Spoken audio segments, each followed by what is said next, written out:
Prešerov je zelo rečeno. Letos malo okrnjeno, ne?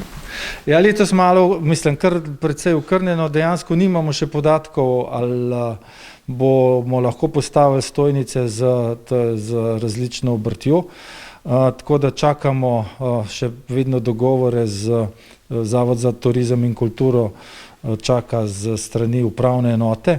Bo pa, kot vedno, recitiralo se bo po Starem mestu, zdaj imamo tudi svoj program na programu Ars, to se pravi na 3. kanalu Radia Slovenije.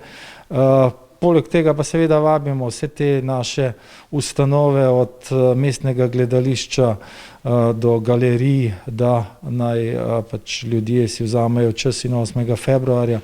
Verjetno bo lepo vreme, obiščejo staro mestno jedro. Ob 10:30 pa s predsednikom Državnega zbora tudi polagava venec ob Prešernov spomenik pred Prešernovim gledališčem.